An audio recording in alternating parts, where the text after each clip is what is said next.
Geng, sebelum kita masuk ke dalam pembahasan ini, gue mau disclaimer dulu. Pembahasan ini tidak bermaksud untuk menyudutkan pihak manapun ataupun melanggar aturan YouTube. Sama sekali enggak. Jadi pembahasan ini murni sebagai informasi dan semoga bisa menjadi edukasi untuk kita semua. Oke, dari judul yang kalian baca, kalian udah lihat sendiri ya. Kasus yang akan kita bahas ini adalah kasus yang sedang heboh banget. Baru-baru ini ya, belum selesai permasalahan tentang kasus diplomat muda Arya Daru. Tiba-tiba ada kasus yang lebih epik lagi dan lebih dramatis lagi dibandingkan kasus Arya Daru. Kasus ini dialami oleh Kepala BRI Cempaka Putih, yang mana dia ini diculik pada saat berada di halaman sebuah parkir dan keesokan harinya dia ditemu sudah tidak bernyawa. Nah, yang membuat kasus ini menjadi heboh ya, karena ternyata si penculik atau pelakunya itu menyergap korban di waktu siang bolong di halaman sebuah parkir yang padahal itu banyak orang.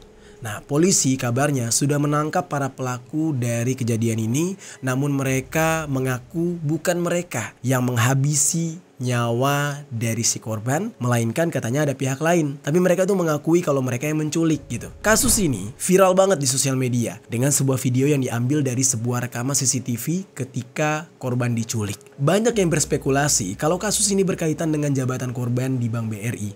Namun ada yang berspekulasi juga kalau motifnya justru berkaitan dengan urusan pekerjaan lain. Nah, tapi ada juga yang mengatakan ini berhubungan dengan sebuah kasus yang berkaitan dengan pinjaman fiktif sebesar puluhan miliar. Nah, semuanya terlihat memungkinkan, geng. Tapi ya, kira-kira yang mana nih di antara ketiga spekulasi tersebut yang benar, atau mungkin ada spekulasi yang lain yang lebih memungkinkan? Nah, di video kali ini kita akan mencoba untuk membahas kasus ini secara lengkap. Langsung aja kita mulai. Halo geng, welcome back to Kamar Jerry.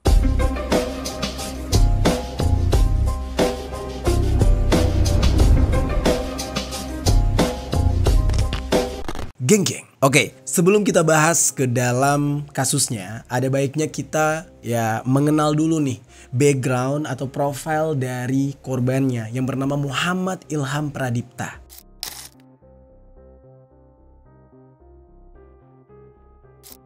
Jadi geng, nama lengkapnya itu adalah Muhammad Ilham Pradipta dan dia ini sering dipanggil dengan nama Ilham. Jabatannya adalah sebagai Kepala Cabang BRI Cempaka Putih. Dan ternyata sebelum dia bekerja di BRI, dia pernah menjadi seorang penyiar radio di Metro FM. Ya, mungkin teman-teman yang pernah tahu atau pernah mendengarkan Metro FM familiar dengan suaranya Ilham ini. Saat dia menjadi penyiar radio, dia merupakan sosok penyiar yang cukup dikenal di daerah Purwokerto semasa dia berkuliah di Universitas Jenderal Sudirman atau UNSUD. Dia ini angkatan 2006.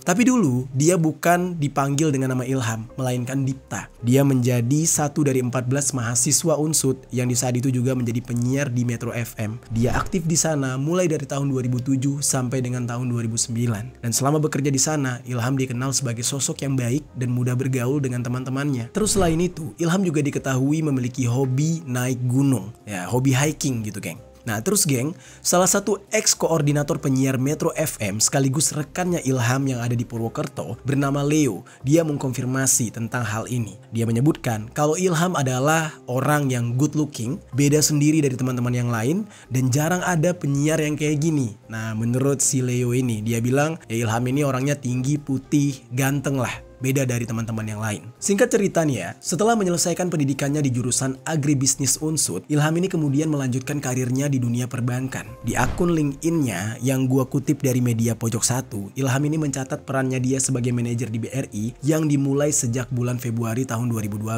Terhitung kalau Ilham sudah bekerja di BRI kurang lebih selama 13 tahun 8 bulan. Dihitung dengan bulan Agustus 2025 ini. Nah, selain perjalanan karirnya di bidang manajerial, Ilham ini juga memiliki sejumlah keahlian seperti pengelolaan tim, pemasaran, penutupan kesepakatan, pengembangan tim, serta pelayanan nasabah. Keterampilan dia ini menunjukkan bahwa dia tidak hanya berfokus pada sisi teknis perbankan, tapi juga kemampuan dalam memimpin dan mengembangkan potensi sumber daya manusia di sekitarnya. Dan selama dia bekerja di BRI Cempaka Putih, Ilham juga dikenal sebagai sosok yang ramah dan senang berbaur dengan orang-orang di sekitar kantornya. Nah, ada salah satu satu satpam yang bernama Pak Dedi. Nah, dia ini selalu bertugas di kantor cabang pembantu atau KCP Cempaka Putih ini. Dia mengetahui kalau Ilham sebagai sosok yang ramah dengan bawahan yang ada di kantor. Pak Dedi mengenal beliau sebagai sosok yang royal juga. Oleh sebab itu, selama ini Pak Dedi tidak pernah melihat adanya ketegangan atau konflik yang melibatkan Ilham.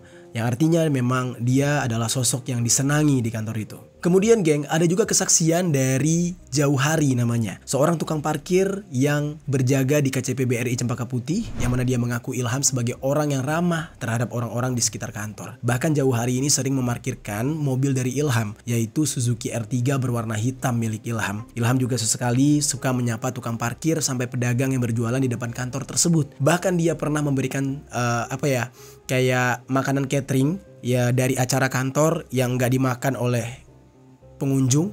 Nah, itu diambil lalu dibagikan kepada pedagang-pedagang di depan kantornya. Dan ada cerita lagi dari seorang pegawai barbershop yang mana barbershop ini tepat berada di depan KCP BRI Cempaka Putih. Dia bilang Ilham ini sering mampir membeli kopi tepat di sebuah outlet yang kedainya itu ya berada persis di samping barbershop tersebut. Ilham ini dikatakan selalu ramah dan merupakan sosok yang low profile. Diketahui juga kalau Ilham ini sudah menikah dan sudah punya anak. Istrinya itu bernama Puspita, dan kabarnya nih ya, ada sebuah cerita yang aneh dari Puspita, istrinya Ilham ini. Puspita ini mengaku kalau dia itu sebenarnya sempat menerima uang sebesar 8 juta rupiah dari Ilham, yang mana itu cuma-cuma dan nggak tahu itu uang apa. Pada saat itu istrinya nggak bertanya ya, dia nggak tahu itu uang asal dari mana dan untuk apa. Apakah mungkin uang tersebut berhubungan dengan kasus ini? Nah, ini belum diketahui. Terus kemudian geng, gue juga menemukan akun Instagram milik Ilham. Username-nya itu adalah Ham Pradipta. Dari postingan yang ada di feed Instagram tersebut, Ilham ini sepertinya ya merupakan laki-laki yang hobi touring. Ya, kita bisa lihat ya, dari dokumentasinya dia sempat ke Madura, dia sempat ke Bromo, dan lain-lain. Dan sebagian besar dari isi feednya itu ya tentang touring.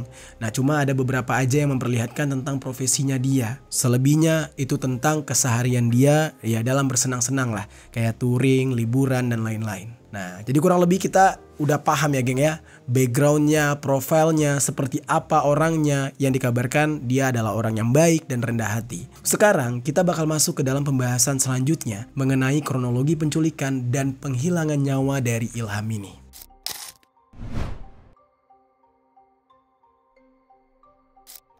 Jadi geng, semuanya itu berawal pada hari Rabu tanggal 20 Agustus 2025.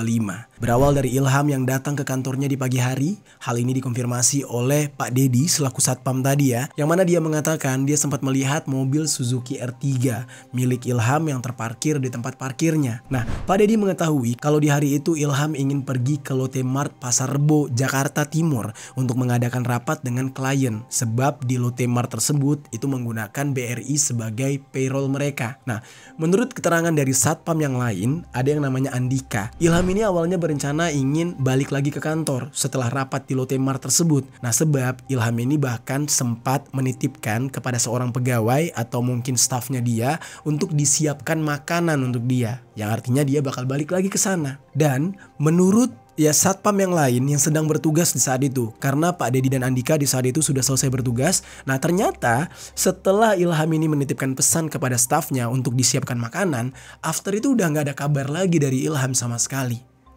Jadi Ilhamnya hilang kabar. Nah, singkat cerita ya, nah di sisi lain nih, ternyata Ilham di saat itu langsung pergi ke Lotte Mart geng. Nah, di saat Ilham ini pergi ke Lotte Mart, dia itu mengadakan rapat di sana. Selesai rapat, dia mungkin mau balik lagi ke kantor karena sudah berpesan ya kepada rekan kantornya tadi untuk disiapkan makanan. Nah, dia pun menuju ke mobilnya yang terparkir di halaman parkir. Saat itu hujan sedang rintik-rintik dan Ilham pun memutuskan untuk langsung menerobos aja. Dia menuju ke mobilnya yang ada di parkiran. Nah, di sebelah mobilnya terparkir sebuah mobil berwarna putih. Ilham berpikir ya itu mungkin aja mobil dari pengunjung atau mobil dari orang yang ada di Lotte Mart itu. Nah, namun ketika Ilham ini membuka pintu depan mobil dan mau masuk ke dalam, tiba-tiba aja ada sejumlah orang yang keluar dari mobil putih di sebelah tadi. Dan orang-orang tersebut langsung meringkus dia, menangkap dia. Ya mungkin di saat itu ada sekitar 2-3 orang lah yang keluar.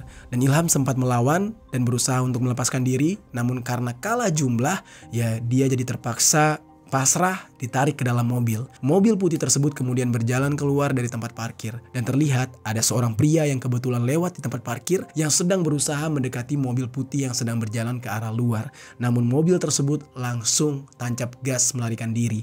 Nah, kejadian itu benar-benar singkat dan terekam di CCTV yang ada di tempat tersebut, geng. Yang kemudian rekamannya tersebut jadi viral di sosial media. Semenjak itu, geng, Ilham tidak pernah lagi diketahui keberadaannya. Handphonenya juga udah nggak aktif. Rekannya yang di kantor juga menunggu kabar Ilham. Udah seharian semalaman nggak ada kabar. Dan sehari kemudian ya, keesokan harinya, pada hari Kamis tanggal 21 Agustus 2025, tiba-tiba ada seorang warga yang berada di kampung Karangsambung namanya. Ini merupakan desa Nagasari, kecamatan Serang Baru, Kabupaten Bekasi. Yang mana di saat itu warga tersebut sedang mengembala sapi. Dia lewat di area persawahan sekitar jam setengah 6 pagi lah. Masih sepi. Di saat itu warga ini melihat ada yang aneh. Seperti terlihat ada seseorang yang terbaring. Ya mungkin dia pikir orang mabuk atau orang pingsan atau apa gitu. Nah, ketika dia mendekati, barulah dia mengetahui kondisi dari orang yang terbaring tersebut. Dan dia kaget banget ya, orang itu dalam kondisi tangan dan kaki yang terikat. Matanya ditutup dan dililit menggunakan lakban dengan kondisi yang mengerikan. Dan ya, terlihat sudah tidak bernyawa. Nah, orang yang ditemukan tersebut adalah Ilham yang dalam kondisi sudah tidak bernyawa. Mendapatkan penemuan itu, warga ini langsung melaporkan kejadian ini kepada warga lain dan pihak kepolisian. Dan polisi yang mendapatkan laporan langsung datang ke lokasi di mana jasad Ilham ini ditemukan. Dan Ilham ya dalam kondisi yang sudah terbujur kaku langsung dilarikan ke Rumah Sakit Polri Kramat Jati untuk keperluan otopsi sebagai rangkaian dari penyelidikan agar mengetahui penyebab dari meninggalnya. Di saat itu, geng, kabar ini langsung menyebar. Dan memang identitas Ilham sudah ditemukan. Di saat itu polisi langsung mengabari keluarga dan kerabatnya, terutama kepada rekan-rekannya yang ada di kantor. Dan para rekan-rekannya yang mengetahui kabar ini, mereka shock dan mereka langsung lari bergegas ke rumah sakit untuk melihat kondisi Ilham dan apakah benar itu Ilham. Dan sesampainya di sana, ternyata benar itu adalah kerabat mereka yang seharian tidak ada kabar. Ditemukan juga beberapa barang bukti oleh polisi di lokasi penemuan jenazah dan semuanya tersimpan di dalam sebuah kantong plastik. Jadi kurang lebih begitulah kronologi bagaimana Ilham ini dari awal diculik dan ditemukan tidak bernyawa. Walaupun sebenarnya kronologinya belum lengkap ya, karena ya dia dibawa kemana di saat itu kita juga belum tahu. Nah, tapi nanti kita bakal update terus ya tentang hal ini. Oke. Sekarang kita akan masuk ke dalam proses penyelidikan dari kasus ini.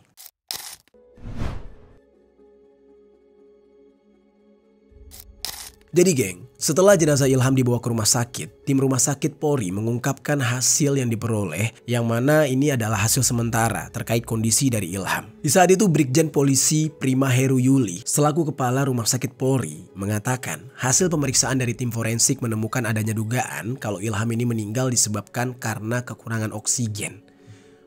Gila ya, dibekep, dibikin nggak bisa nafas gitu.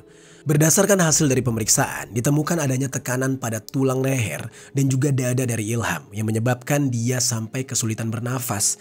Dan selain itu, ditemukan adanya sejumlah luka akibat kekerasan benda tumpul pada jenazahnya, baik di bagian luar maupun dalam tubuh.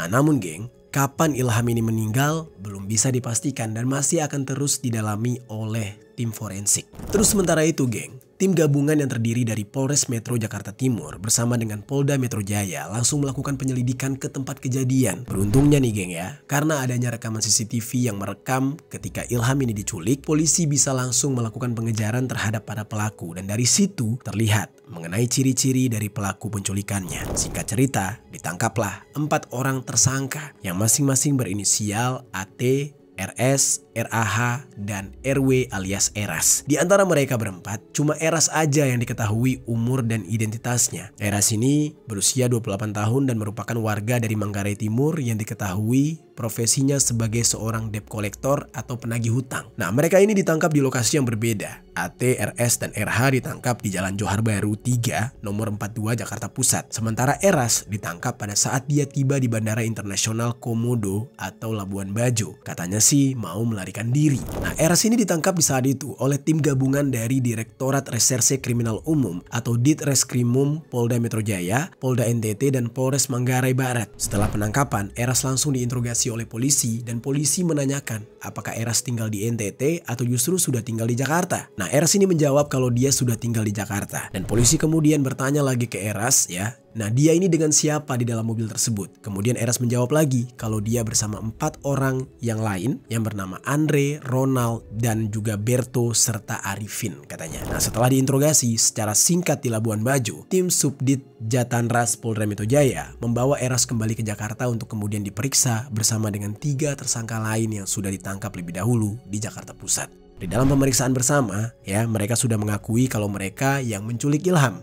Nah, cuma mereka mengaku kalau mereka itu tidak menghabisi Ilham. Nah, ini nih, anehnya di situ. Nah, ini menandakan kalau ada dalang atau eksekutor lain yang masih buron dan bertanggung jawab atas hilangnya nyawa Ilham. Jadi ibaratnya gini ya, geng. Mereka ini yang nyulik, tapi yang ngabisin nyawanya tuh ada pihak lain yang udah dioper sama mereka gitu. Mungkin kayak gitu. Mengenai motif dari para tersangka, sampai saat ini tuh masih belum jelas. Ada yang berspekulasi kalau kasus ini berkaitan dengan pekerjaannya Ilham, seperti penagihan atau urusan ya penagihan nasabah lah gitu. Sementara itu, di sosial media bergulir spekulasi kalau dugaan kuat motif di balik kasus ini kemungkinan besar disebabkan karena sakit hati. Yang mana dikabarkan ya, Ilham ini mengetahui adanya praktik pinjaman fiktif senilai 13 miliar di kantornya tersebut. Nah, cuma kedua dugaan ini masih belum dikonfirmasi oleh pihak kepolisian karena pendalaman untuk motifnya masih terus dilakukan oleh pihak kepolisian. Terus juga gue menemukan nih sebuah informasi dari akun media sosial yaitu Silampos yang memberikan informasi kalau para penculik mendapatkan perintah dari seseorang yang ada di Surabaya, Jawa Timur untuk menempati rumah yang ada di Jalan Johar Baru, Jakarta Pusat. Rumah tersebut berwarna pink dengan gerbang berwarna silver yang sekaligus menjadi tempat ditangkapnya ketiga tersangka. Nah, terus geng, yang namanya Sela dan Rizal itu adalah sepasang suami istri sekaligus RT RW tadi yang tinggal di samping rumah tersebut. Nah, Sela ini mengingat kalau mereka pertama kali datang ke rumah tersebut itu di tanggal 20 Juni 2025 dan melaporkan kedatangan ini ke Sela. Ketika melapor itu, ada salah satu di antara pelaku yang bilang kalau mereka bakal menempati rumah itu ya karena disuruh oleh bosnya yang di saat itu sedang berada di Surabaya. Nah, jadi relate nih. Nah, si pelaku ini bilang kalau bosnya itu memiliki banyak rumah. Yang mana salah satunya adalah rumah yang akan mereka tempati tersebut. Nah, namun ketika mereka izin ke Rizal, omongannya beda lagi. Nah, Rizal ingat kalau perizinan itu disuruh bukan oleh bosnya, tapi oleh temannya yang juga berada di Surabaya. Nah, sama-sama orang Surabaya nih, tapi yang satu ngaku bos, yang satu ngaku teman. Awalnya ya, Sela ini cuma tahu kalau akan ada 3 orang yang menempati rumah tersebut. Nah, namun seiring waktu, jumlah orang yang ada di rumah tersebut terus bertambah. Lama-kelamaan menjadi 5 orang. Nah, namun bagi Sela, gerak-geriknya memang tidak terlihat mencurigakan sebab mereka selalu terbuka lah gitu. Gak ada yang ditutup-tutupi. Nah, pintu gerbang dan pintu rumah mereka selalu terbuka dan memang terlihat ada 5 orang yang berada di dalam rumah. Dan dari awal, Sela sudah meminta KTP dan KK serta bertanya perihal siapa saja yang bertanggung jawab di rumah tersebut. Nah, namun pelaku ini selalu menunda untuk memberikan identitas atau dokumen mereka ya dengan berbagai alasan. Salah satunya ya bilang kalau mereka sibuk. Nah, setelah mereka tertangkap, Sela baru mengetahui mengenai keberadaan dari seorang perempuan yang berinisial M, serta seorang bayi yang baru berusia 2 bulan. M ini disebut-sebut sebagai istri dari salah satu penghuni yang bernama Andre. Dan di sisi lain, RW yang bernama Sela ini juga mengungkap bahwa rumah itu bersengketa karena ada sebuah spanduk yang sempat terpasang di pagar rumah tersebut. Dan rumah itu ya diketahui sebelum mereka tempati sempat kosong selama hampir setahun. Dan sebenarnya sebelumnya ada seseorang yang memang merupakan warga asli sana yang sempat menempati rumah itu juga. Nah, KTP dan KK-nya memang berasal dari lokasi tersebut dan asli Jakarta. Namun secara tiba-tiba orang tersebut pamit karena mau pindah. Gak lama setelah itu tiba-tiba ada spanduk. Ya, spanduk sengketa. Dan setelah spanduk sengketa itu dicabut, tiba-tiba Berto dan teman-teman lainnya yang bergantian menempati rumah tersebut. Nah, jadi kelihatan banget ya, kayaknya memang ya geng-geng debt collector gitu loh, geng. Ya, rumah-rumah lagi sengketa, mereka minta izin, ya kan, dan boleh ditempati. Biasanya kayak gitu. Atas kasus ini, geng, pihak dari BRI juga sudah mengetahui. Dirut PT BRI yang bernama Pak Heri Gunadi mengaku dia turut prihatin dengan kejadian ini. Pihak mereka juga ikut mendalami kasus itu bersama dengan pihak kepolisian, terkhususnya mengenai dugaan terkait penagihan atau collecting yang melibatkan para debt collector. Nah, namun pihak BRI tetap akan mempercayakan kasus ini kepada polisi. Dan selain itu, ya, anggota Komisi 6 yang bernama Pak Ismail Bahtiar meminta pihak bank dalam memberikan target kepada karyawan untuk selalu memperhatikan dampak resiko yang mungkin saja mereka hadapi. Nah, jadi lebih hati-hati lagi memberikan amanah kepada siapapun. Apalagi ya amanah-amanah terhadap pelaku-pelaku kekerasan kayak gini bisa-bisa menjadi bumerang gitu. Nah, untuk saat ini geng, jenazah dari Ilham sudah dimakamkan di TPU Situ Gede, Kota Bogor. Dia dimakamkan dekat dengan makam kedua orang tuanya. Terus istrinya yang bernama Puspita itu berharap agar pelaku dapat dihukum setimpal bahkan seberat-beratnya. Karena suaminya adalah orang baik tapi justru diperlakukan dengan sangat memprihatinkan. Nah, lalu geng, informasi terbarunya nih geng ya. Polisi berhasil mengungkap keberadaan dari 4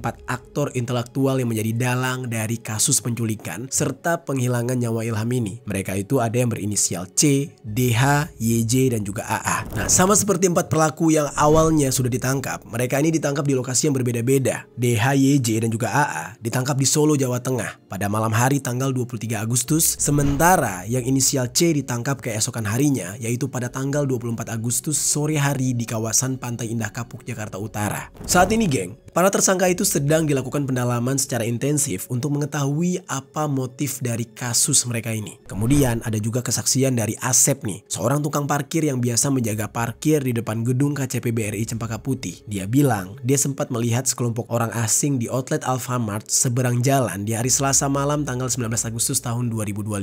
Berdasarkan apa yang Asep lihat, orang-orang tersebut adalah laki-laki yang memiliki badan kekar dan gak biasa yang ada di sekitar lokasi. Jumlahnya lebih dari 5 orang. Yang awalnya Asep ini mengira mereka ini cuma orang yang sedang berkunjung ke Alfamart untuk istirahat di kursi-kursi yang disediakan di Alfamart. Nah, menurut dia, beberapa orang itu juga sempat makan di warteg yang lokasinya persis di depan kantor BRI. Jadi memang kayak lagi ngintip orang gitu geng. Dan pada malam harinya, Asep tidur di emperan gerai Erafon yang persis tepat di samping gedung BRI Cempaka Putih. Dan ketika dia bangun, dia masih sempat melihat orang-orang tersebut. Nah, setelah itu dia udah merasa aneh dan ya udah dia pergi dari sana dan gak memperhatikan orang-orang tersebut lagi. Nah, jadi benar-benar menurut Asep, orang-orang tersebut kayak lagi ngintip atau lagi mata-matain orang gitu. Jadi lagi kayak nyari seseorang yang entah siapa. Nah, terus gak cuma Asep doang geng. Ada juga keterangan dari tukang parkir Alfamart yang bernama Usman. Nah, Usman ini ya sering tidur di sudut dari bangunan Alfamart tersebut. Dia pun membenarkan keberadaan dari beberapa orang yang sering terlihat memantau kantor BRI Cempaka Putih. Mereka berada di sana sejak Selasa sore. Dan karena keberadaan mereka ini, Usman sampai harus pindah posisi tidur sebab ya melihat badan mereka yang kekar-kekar dan naik mobil, Usman ngira kalau mereka ini adalah ya mungkin anggota polisi atau tentara atau siapalah gitu. Jadi dia merasa ketakutan dan gak nyaman dan dia pun memilih untuk menghindar. Nah, selain Usman, ada 2 tukang parkir lain di Alfamart itu yang juga sering bermalam atau sering nginap di emperan toko. Mereka juga membenarkan apa yang dilihat oleh Usman. Mereka mengatakan sekelompok pria itu datang dengan 3 mobil. 1 mobil berwarna putih, sementara 2 lainnya berwarna hitam dan silver. Salah satu mobil tersebut sebagian plat nomornya ditutup. Mereka pergi dari sana ya sekitar hari Rabu siang ya beberapa jam sebelum peristiwa penculikan terhadap Ilham terjadi. Nah, dari sini kita bisa menilai ya geng, ternyata ya kasus ini memang sudah direncanakan, sudah diintip sejak lama karena beberapa saksi sudah melihat keberadaan dari para penculik itu ya beberapa hari sebelum kejadian berlangsung. Nah, gimana geng menurut kalian tentang kasus ini? Kira-kira apakah orang-orang yang ditangkap baru-baru ini benar-benar pelakunya? Tapi kan mereka itu ngakunya bukan yang mengeksekusi, mereka hanya menculik. Nah, dan kira-kira menurut kalian apa motif dibalik ini semua? Tadi kan ada 3 tuh ya. Motif pertamanya itu ya urusan pekerjaan, yang kedua katanya masalah kredit fiktif, dan yang ketiga masalah penagihan dan lain-lain. Coba deh, menurut kalian mana yang paling masuk akal? Dan ya untuk kasus ini mungkin masih berlanjut. Kalau memang kalian suka untuk perkembangan dari kasus ini, nanti kita akan bahas lagi di part selanjutnya. Coba tinggalkan komentar di bawah.